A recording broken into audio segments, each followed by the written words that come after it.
আসসালামু আলাইকুম। আশা করি সবাই ভালো আছেন। আজ আমি আপনাদেরকে এমন একটা তদবির দেব, যেটা হচ্ছে বিয়ে বন্ধের তাবিজ। মাটিতে পুঁতবেন, যার জন্য করবেন তার বিয়ে বন্ধ হয়ে যাবে। বিয়ে যদি ঠিক হয়ে যায় সেটাও কিন্তু ভেঙে যেতে পারে, ঠিক আছে? তবে একবারে নিকটে যদি যে করেন, যেমন আগামীকালকে বিয়ে বা 2-3 দিনের মধ্যে তার বিয়ে হয়ে যাবে, এরকম অবস্থায় এটা কাজ করবে না। এটা মিনিমাম 2 সপ্তাহ বা 3 সপ্তাহ আগে কাজ করলে তখনই কাজ করবে।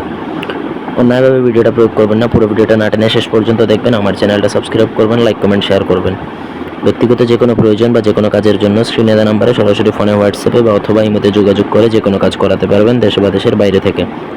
আপনি যদি কাউকে ভালোবাসেন, তার জন্য তাকে বিয়ে করতে চান, সেজন্য আপনি প্রয়োগ করতে পারেন এই বিয়ে বন্ধ। যদি তার বিয়ে হওয়ার আশঙ্কা থাকে, অথবা আপনার স্বামী বা স্ত্রী যদি অন্য কোথাও আবার বিয়ে হতে পারে এরকম শঙ্কা হয়, তখন আপনি এটা প্রয়োগ করতে পারেন। তার ব্যবহৃত কাপড়ের মধ্যে আপনাকে কেশরের কালি দ্বারা লিখতে হবে। ব্যবহৃত কাপড় না থাকলে আপনাকে জিন চালান জানতে হবে। এটা আপনারা পারবেন না, জিন সাধনা ছাড়া জিন চালান করতে পারবেন না। সো আমি ধরেই নিলাম তার ব্যবহৃত কাপড় আপনার কাছে আছে। সেই ব্যবহৃত কাপড়ের মধ্যে আপনাকে অরিজিনাল গুরচন কালি দ্বারা লিখতে হবে। গুরচন কালি কিন্তু খুবই এক্সপেন্সিভ হয়, আপনাকে একটু দাম দিয়ে এটা সংগ্রহ করে নিতে হবে, বা আমাদের থেকেও চাইলে নিতে পারেন বা কাজ করিয়ে নিতে পারেন। সেই গুরচন কালি দ্বারা লিখে সেটার নিচে যার বিয়ে বন্ধ করবেন তার নাম, তার বাবার নাম, মায়ের নাম, ঠিকানা দিয়ে আপনাকে সেই নকশাটা যে কোনো পুরাতন শ্মশানে পুঁতে দিলেই কিন্তু কাজ শেষ। তার বিয়ে কিন্তু বন্ধ হয়ে যাবে। যতই চেষ্টা করুক না কেন, তার বিয়ে আর হবে না, যতদিন না পর্যন্ত ওই কাপড় বা তাবিজ যেটা লেখা হয়েছে সেটা ওইখান থেকে না ওঠানো হয়, ততদিন পর্যন্ত তার বিয়ে কোনোভাবেই সম্ভব না।